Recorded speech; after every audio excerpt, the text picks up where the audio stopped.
자, 그러면 중세 지배세력 변천 부분을 이제 보기 전에 잠깐 아까 강의할 때 좀 내용이 약간 좀 다른 게 틀린 게 있어가지고 좀 수정하면서 약간 보충하면서 넘어갈게요. 그 아까 이제 조용조를 얘기했잖아요. 근데 이제 조를 이제 보통 이제 공납물을 이제 징수하는 걸 얘기하는데 실제 이제 개인마다 노동력을 동원해서 이렇게 징수를 하거든요. 그래서 조는 근본적으로 어디에 속하는 용에 속해, 용에. 그래갖고 고조시대는 아직까지 조라는 개념이 독립돼 나가지 않고 거기 이제 그 용의 개념에 속해 있던 거예요. 그래서 이걸 상용이라고 했는데 내가 잘못 썼어요. 이건 뭐냐면 상용이 아니라 이건 이제 그 용의 개념이 아니라 이제 이걸 이제 그 상용이라고 제가 이렇게 이제 썼는데 그게 아니라 이제 이거는 그 요가 이제에서 그 요걸 이제 갑자기 생각이 안 나네. 다른 개념인데 상요다. 상용이 아니라 상요예요. 상요. 요욕이니까 그래서 상요라고 불렸어요. 그래서 이제 아까처럼 요욕하고 이 상요는 기본적으로 요욕이기 때문에 그 공납의 기준과 요욕의 기준이 뭐예요? 동일하다고 했죠? 기준이. 그러다가 조선시대에 들어가면서 이게 조가 분리돼 나간 거야.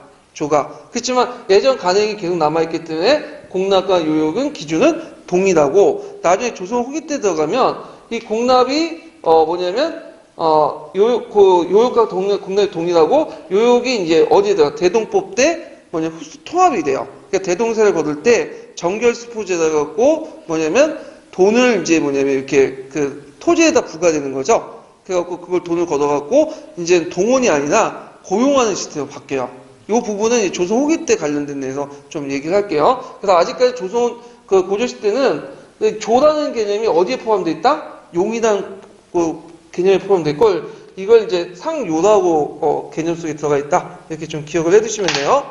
자, 그러면 이제 중세 지배세력의 변천 과정을 이제 볼게요. 자, 여기 보면 제가 이제 교과서를 기준으로 해서 정도에서 이제 문벌귀족, 무신귀족, 검문세족, 신진사대부 이렇게 이제 표로 이제 한번 정리를 해봤고 이건 그냥 참조만 해주시고요. 자, 그러면 이제 문벌귀족 관련된 내용을 이제 볼게요. 자, 문벌귀족의 이제 형성 배경을 보면 정치적으로 이게 녹음이 돼 있죠. 아유, 확인 좀 해볼까요? 네. 항상 확인을 해봐야 되는데, 그 정치적으로, 음서제도나 과거제도, 그 다음에 이제 이렇게 제출을 독점하면서 이렇게 이제 얘기를 했고, 과거제도도 이제 이게 완전한 실력제도가 아니다 그랬죠? 예, 그래가지고, 집안의 배경이 좋으면 이제, 빨리 간직에 등록할 수 있고, 그 다음 학리 출신도 과거제도 편입해서 몇 대만 가면 얘들도 문벌귀족이 돼요. 얘들도. 그 다음 경제, 고업, 가전, 공음전 통해서 형성됐고, 그들끼리 이제 폐쇄적인 통혼권이 형성됐다는 거. 특히 왕실 간의 어떤 통혼이 제일, 으뜸인 가문, 통혼이겠죠. 그래서 대표적인 가문이 이제 경원 이씨지만, 인주 이씨만이 대표적인 거고요.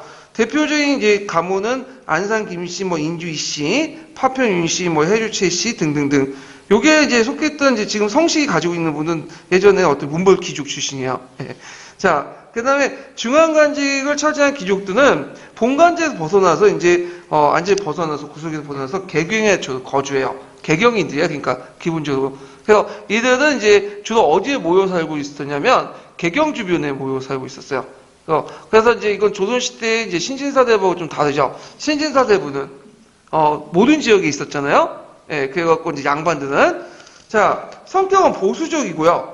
그리고 사대적이다. 그래서 얘를 금나라 금방 항복했죠. 그 다음에 이제 육두분 출신이 많기 때문에 이제 고구려 계승의식 대신에 신라 계승의식이 강했다. 이렇게 이제 보시면 되겠죠. 자, 그 다음에 뒤에 넘어가서 이제 두 번째 계층을 볼게요. 두 번째 이제 집권했던 계층이, 무신계층인데, 무신계층 건너뛰고, 건문세족으로 넘어가죠. 건문세족. 자, 건문세족인데, 이제, 그 건문세족에서 잘 나타난 계층을 보면, 이제 고려사 충성왕 관련된 내용이 있어요. 그래서 충성왕이 이제 명령을 내서, 왕실과 결혼할 수 있는 집안들 정했어. 그래서 거기에 철원채 씨, 해주채 씨, 공암허 씨, 폐강채 씨 등등등인데, 이들은 되게 건문세족들이라고 불렸던 들인데 이 건문세족들의 유형은 되게 다양해요. 기존의 문벌 귀족층도 있고요. 그 다음에 문신정권 때 이제 등장했던 가문도 있고, 그 다음에 능무능리한 신관리층도 있고요. 대원관계 속에서 이제 신흥세력에 등장했던 가문들인데, 응방이나 뭐 몽고 역관 출신 자들, 대표적인 조윤교 같은 사람 있죠? 조고 무구 사건 그 따와 관련되어 있는 그런 사람들이 있다. 그 중에 이제 네 가지 유형 중에 제일 많은 문벌 귀족 출신이에요. 예전에 이제 귀족들. 예. 그래서 있고, 건문세족들은 여러 가지 이제 폐해를 불러일으켰죠. 일단 높은 간직을 독점했고, 그래서 도당을 장악해서 지위가 세습됐고요. 그다음 농장과 노비 등을 소유하고 경제력을 축적하고 사적 이익을 확대해서 국가의 제도를 통한 지배층의 어떤 전체 공동이익을 또 침해하는 경우가 있어요. 예를 들어서 건문세족들은 이제 하위 지배층들의 어떤 땅까지도 뺏어요. 그래서 영대 점유 체계를 형성돼서 하위 지배권 신진 관료들은 열심히 일해도 정부 돈을 못 받는 거야. 땅을 수조권. 왜 그러겠어요? 건문세족들이 다 수조권 장악을 했잖아요. 자, 그래서 이런 것들이 나중에 이제 신진사대의 반발을 일으켜서 가전법 개혁과 또 연결되는 거죠.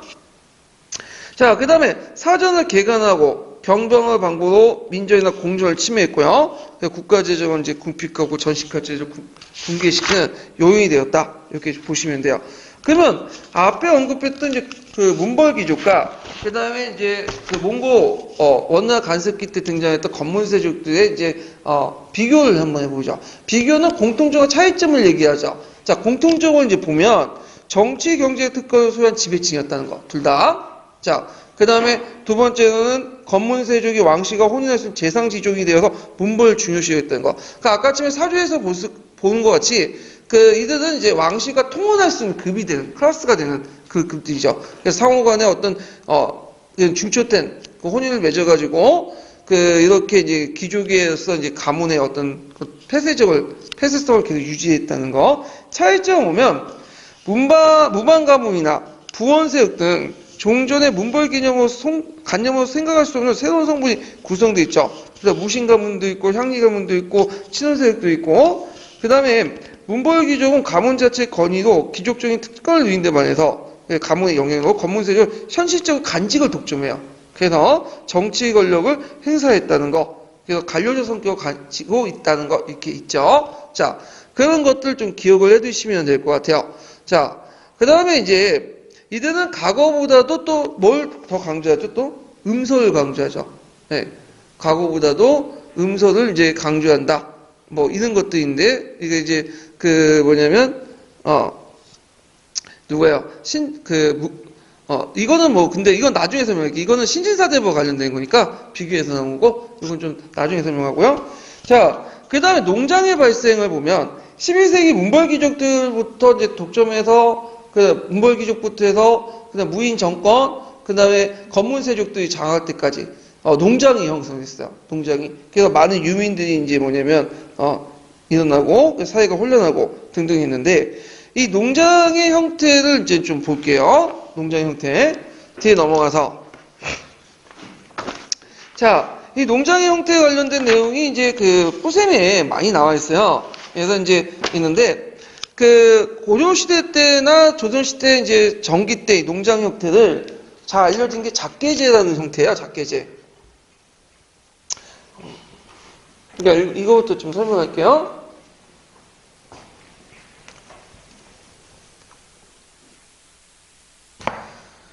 자, 조선시대 때 또 다시 언급할 텐데, 농장은 이제 지주전호제라는 게 있죠, 지주전호제.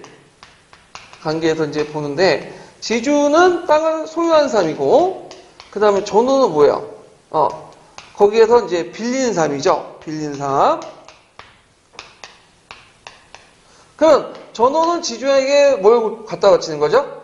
지대를 갖다 바쳐. 전호는 지대를 땅을 빌렸으니까. 이거 지주는 자기가 땅을 갖고 있으니까 국가에 뭘 내는 거예요? 지세를 내는 거죠. 그러니까 지세와 지대는 차이가 아시죠?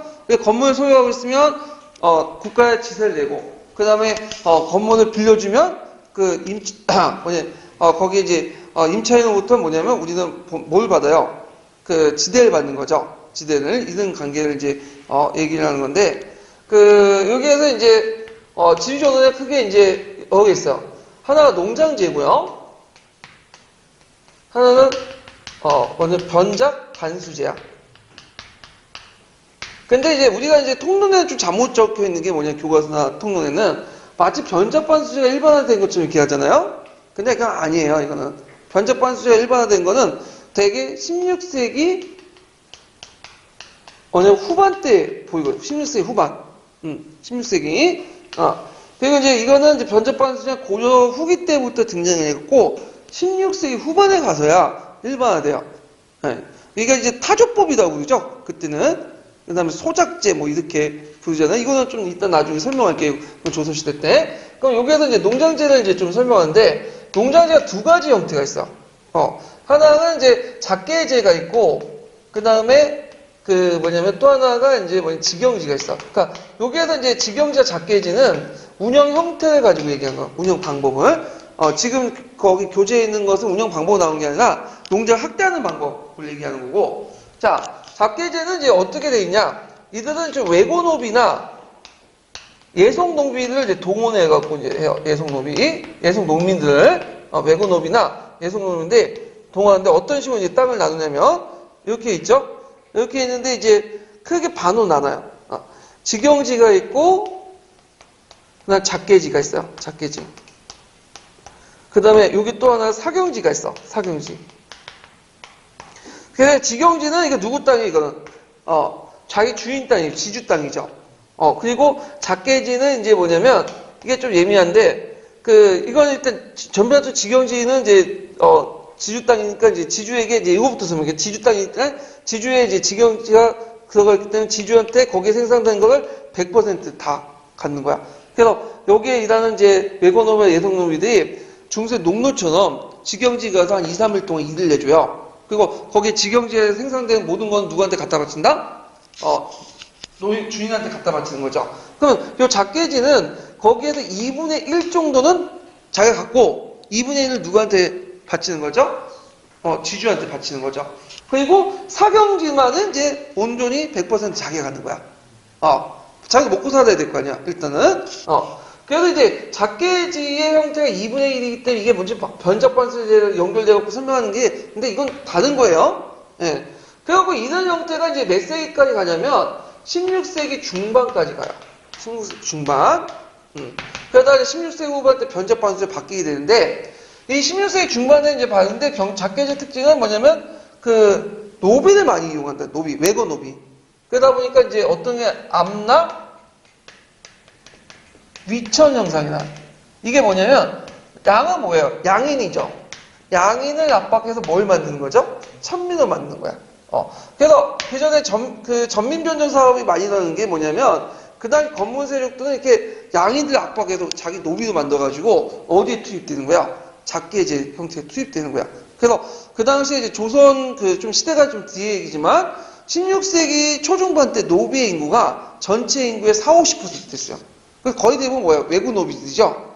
예. 그런 형태가 됐다. 이렇게 좀 기억을 해두시면 되고, 직영지 같은 경우에는 이제, 작계지 같은 경우에는 주로 이제 보통 관리인들 파견해요. 부재지주야. 근데 이 직영지는 뭐냐면, 직접 자기가 와가지고 이제 농장을 운영한 거야. 이런 식으로 다 없애고, 이 직영지는 주로 누굴 동원할까요? 솔고 노비들. 그래서 자기가 이제 뭐냐면, 관리를 하는 거야. 직접 보고, 근데 이 직영지는 이제 주로 어디 때 이제 조선 후기 때 일반화된 농장제야. 아직까지는 그 일반화된 농장제는 아니고 그 당시에는 무슨 제였다? 작계제가 일반된 형태였다. 이렇게 좀 기억을 해두시면 돼요. 그래서 여기까지가 이제 뭐냐면 운영 형태고 여기에 세 가지 분류는 또 뭐냐면 이건 또 다른 기준으로 나눈 거야. 어떻게 확대되는가? 이렇게 이제 있는데 그 당시에 이제 농장의 확대 배경들을 보면 이게 꾸셈에 있는 내용인데 사전에 가사나가 있어요.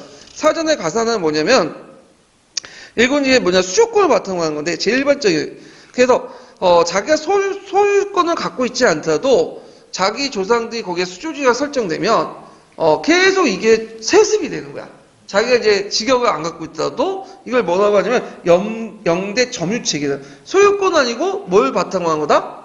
이거는 점유권을 바탕으로 한 거야. 점유권. 그래서 수조지를 받는 거죠. 그래서 이때 지배층 내 수조지를 둘러서 갈등이, 왜냐면 이게 이제 직역을 가져야지 이제 뭐냐면 이게 수조를 주는데 이게 원칙이잖아요. 근데 자기가 직역이 없는데도 계속 그걸 다는데 새롭게 들어온 이제 직역을 갖고 있는 사람은 이걸 받아야 되는데 안 주는 거야.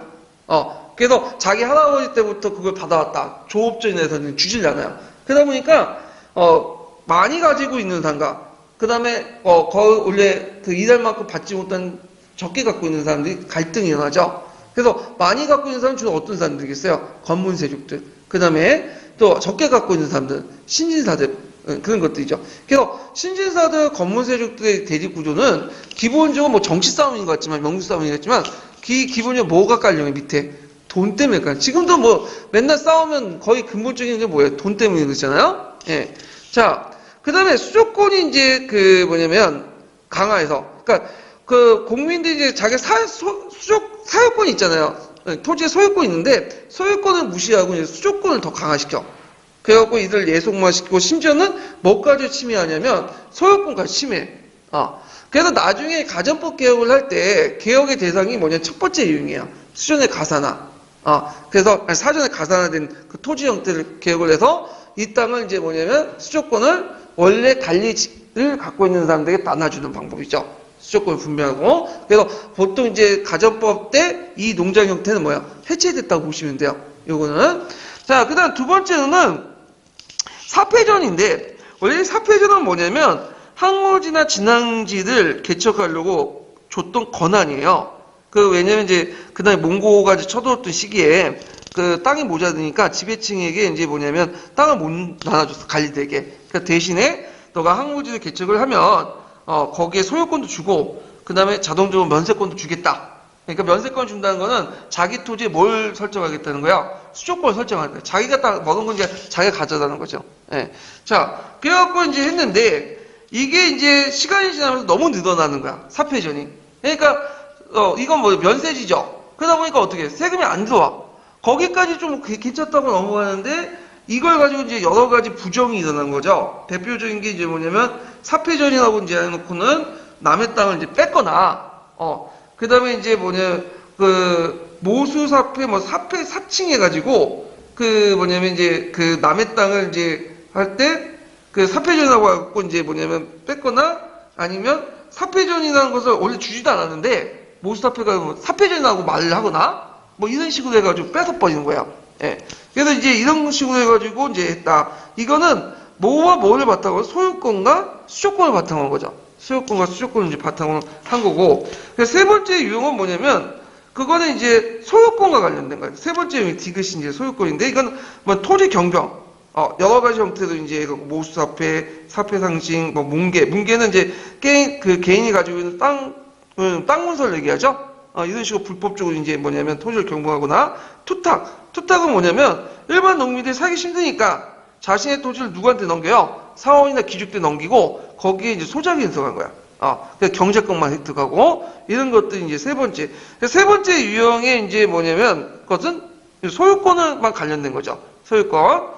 그 다음 네 번째로는 저습지 연해의 평범한 토지를 개간을 해서 소유권을 얻는 방법인데, 은퇴한 관리나 상층항리, 동정지 같은 일부 제지 세력들이나 이런 것들.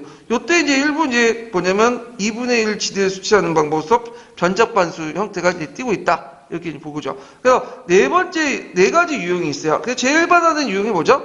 사전의 가산화 부분이고요. 그래서 이제 있고, 이건 수조권만 이제 대상하죠. 그래서 니은은 수조권과 그 다음에 소유권을 동시에 띄고 있는 거고, 세 번째 유형은 소유권과 관련된 거고, 네 번째 유형은 이제 소유권인데, 요거는 주로 이제 계층호, 기흥, 니은, 대근은 주로 건문세족과 관련된 건데, 이건 신진사대부들이 이제 주로 했던 거야. 그러면 여기에서 이제 볼 때,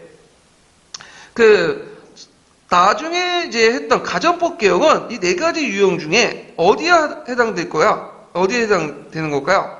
거기 사전의 가산에 관련된 수조권만 건든 거야, 수조권. 그리고 일부 이제 사패전 안에서 이제 면세권 있죠? 면세권 내용을 이제 조절하고, 그 정도. 이렇게 이제. 그러니까 소유권까지는 건드리지 못했어요. 예. 이런 것들 좀 기억을 해 두시면 될 것 같아요. 자, 그래서 이제 있고, 요 관련된 내용이 서브노트에 좀 자세히 돼 있어요. 96페이지에서 97페이지 있는데, 이거 좀 얘기하기가 좀 그러니까 각자 보세요. 예, 96페이지에서 97페이지.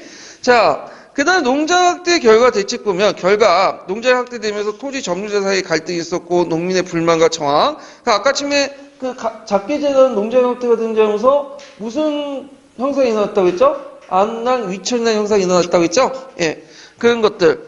그래서 양인수가 감소하고, 토지에 대한 공권력이 약화되고, 그다음 관리에게 녹가전조차도 이제 검문세족들이 장악하면서 지급이 불가능하고 국가적인 궁핍. 정부의 대책은 두 가지예요. 하나는 여기 보면 이제 이거는 이제 전민변전 사업이라는데 아까 했지만 수조지 전유 문제를 분주적으로 해결하는 방식으로서 이제 정부가 이제 원종 때부터 해갖고 계속 우왕 때까지 전민변전 사업을 해요. 이게 공민왕 때만 했던 게 아니에요. 그다음에 녹가전 시설 경기 8원 지역에 지급을 했다. 근데 여기 좀 약간 이제 연결 안 되는 부분인데, 여기 관리 녹가전 지급 불가능이라고 했잖아요. 요거는 녹가전 실시 뒤에 얘기예요.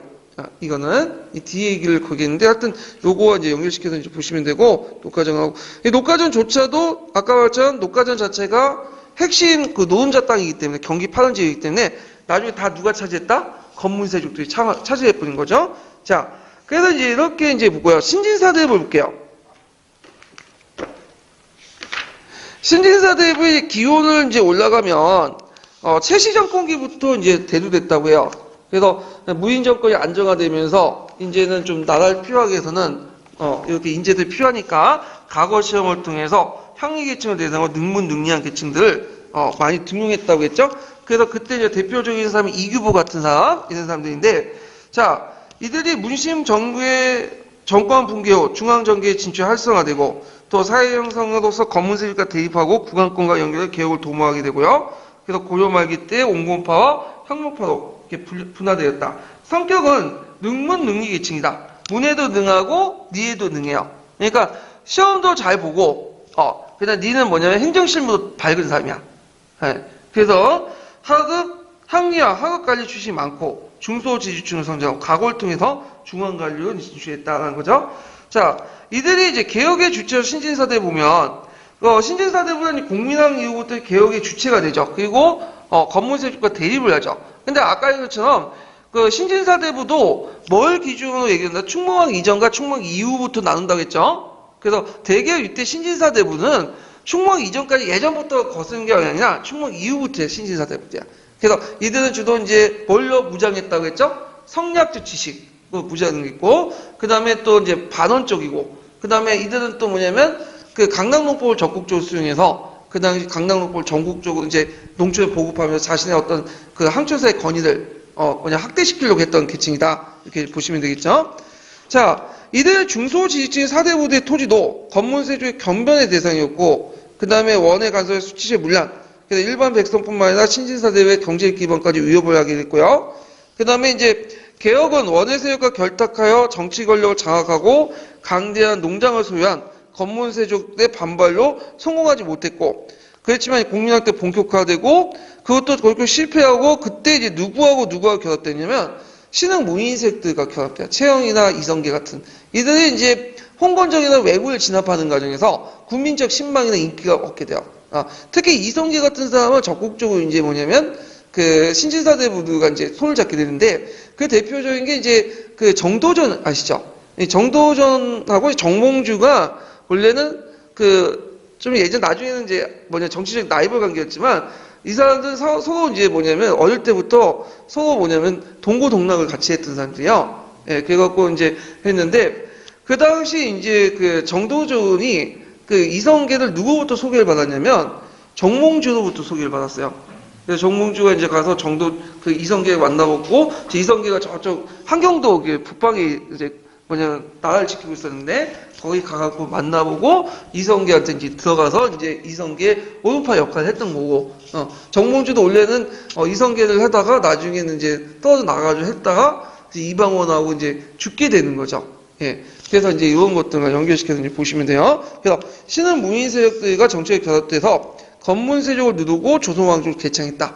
이렇게 보고. 자, 뒤에 넘어가서. 그러면 이 신진사대부들이 이제 그 당시 동시대에 있던 검문세족들과 어떤 차이점이 있냐. 이걸 보면요. 검문세족들은 중앙의 보수적인 집권층이죠. 근데 이에 반해서 신진사대부는 지방 출신의 신은 관료세력들이고 경제적으로 볼 때는 이제 검문세족 상대적으로 대지주고요. 예. 그 다음에 신진사대부는 상대적으로 중소주주와 자유농민들이 많다는 거. 예. 그 다음 정치적으로는 검문세족들은 음서를 진출한 사람이 많아요. 근데 이에 반해서 이제 신진사대부 과거제도를 진출했다. 근데 이거에 대해서 좀 약간 이제 도식화시킨 거니까 꼭 그런 건 아니에요. 그래서 예전에 한국사 능력검증시험 보면 과거에 상당히 많이 또 검문세족들이 합격을 했어요. 이 사람도. 심지어는, 원나라의 시점에 원나라 때 과거제도 있었거든요. 물론 이제 비중은 작았지만, 거기에도 합격한 사람 검문세족 집안들이 많아요. 예, 그렇기 때문에 꼭 이렇게 이제 볼 수는 없지만, 전반적으로 도식화 시킬 때 이렇게 이제 볼 수가 있다는 거죠. 자, 사회적 검문세족들은 도평의사사를 장악했고요. 신진사대부는 이제 행정적, 정치적인 실무 능력을 구비했고, 그 다음에 검문세족들은 친원파고 신진사들은 친명파예요. 되게. 그러면 여기에서 이제 또 그 신진사대부들이 두 개로 나눠지죠. 온건개혁파와 그 다음에 흑무파가 나오죠. 그 나눠진 계기가 사건이 뭐냐면 어떤 책에는 폐가 입증이고 어떤 때는 윤희 2초 사건 이렇게 얘기하거든요. 둘 다 맞아요. 왜냐면 거기 이제 온건개혁파 안에서도 다양한 사람도 있을 거 아니에요. 근데 그 대표적인 사람이 이제 두 명이야. 온건개혁파. 이색이 있고 그다음 정몽주가 있죠. 이색은 그 예전에 이제 국민왕 개혁 때 이제 성균관에 들어가서 학장 노릇을 했던 사람이고 그 정몽주하고 정도전 같은 사람은 이제 뭐냐면 그 밑에 제자뻘 정도 되는 사람이에요. 좀 한참 나이가 어리고. 예. 그래서 이색이 상당히 명망가였어, 이 사람이. 근데 이제 정도전이 자기 스승뻘이라는 사람은 이색을 죽이려고 했거든요, 이 사람이. 그 기록에 보면. 근데 이거에 대해서 이제 뭐냐면 이성계가 말렸어. 이 사람 죽이면 안 된다. 이 사람 죽이면, 오히려 더 역부품이 더 강하다 해갖고, 끝까지 하다가 이제 죽게 됐는데, 이색이 이제 뭘 노리냐면, 이제, 원래는 이색은 위화도 해군까지는 찬성을 했어. 위화도 해군까지. 거기서 이제 이성계 이제, 뭐냐면, 같이 이제 하려고 했는데, 뭐 때문에 갈려졌냐면, 폐가 입진 문제 때문에 갈려져요. 폐가 입진. 이성계가 이제 그 우왕과 창학을 쳐낼 때, 내걸었던 게 뭐예요? 폐가 입진이죠? 폐가 입진이 뭐예요? 그 우왕과 창왕은 누구의 자식이다? 신돈의 자식이기 때문에 도저히 안 된다. 그래서 이제 공약을 세운 거 아니에요? 그러니까 이색이 이게 반발한 거야. 그래가지고 이제 고려사에 보면 우왕과 창왕은 시호조차도 없죠. 그래갖고 여기는 열전에 포함되어 있고 뭐 우차, 그 신우, 신창 이렇게 표시해요. 이름으로. 그래갖고, 이렇게 이제 하니까 이거에 대해서 이제 뭐냐면 반발했고, 또 하나는 여기는 없지만 김저의 옥이 있어요. 김저의 옥. 김저의 옥이 뭐냐면, 이 김저라는 사람은 이제 어떤 사람이냐면, 채영의 조카예요. 그래서, 채영의 조카인데, 그 당시 우왕의 밀명을 받고 이성계를 죽이려고 했다. 이게 나중에 발각이 돼. 그래갖고, 이제 뭐냐면, 이 두 사건을 계기도 해가지고, 그 뭐냐면 이색과 그 이색을 따르는 무리들이 어떻게 한 번 또 뭐냐면 이제 이성계를 떠나요. 그러면서 불내고 2차 분열은 이제 뭐가 되냐면 윤희 2초 사건이 있어요. 이 윤희 2초 사건은 뭐냐면 그 이제 명나라로 갔던 사신 중에 일부가 이제 그 소문을 듣는 거야. 예부에서 그 고조 사람이었던 윤희와 2초라는 사람이 있는데 이 사람이 명나라 가서 꼬발렸다는 거죠. 뭘 꼬발리냐면 공양왕과 이성계가 그 안에 있는 친명파를 제거하고 군대를 잃고 이제 명나라를 공격했다는 소문이 있다. 이런 거지. 그러니까 황당한 거지. 그러니까 이걸 누가 그런 음모, 허위 사실을 알려줬냐 명나라 조정에. 그래서 이제 윤희 2초 사건에서 이제 명부를 작성한 거예요. 그 소문을 듣는 이제 이성계 일파들이 블랙리스트를 쫙 작성하는 거죠. 그래놓고 자기가 평소에 마음에 안 듣던 사람들 대규모 수청을 시켜버린 거예요. 정치적으로. 근데 이 윤희 2초 사건은 좀 조작된 성격이 있어요. 왜냐면, 윤희 2초라는 사람이 와서 이제 명나라 그 예부에 가서 그 얘기를 했다고 했는데, 그거는 예부로부터 이제 뭐냐면 했다고 하는데, 그 사신이 와서 예부에서 들은 얘기를 얘기한 거죠. 조선 사신이. 그러니까 예부에서 진짜 들었는지, 아니면 사신이 그 밀집을 받고 이성계가 그렇게 하라고 시켜서 그렇게 얘기했는지, 모르잖아.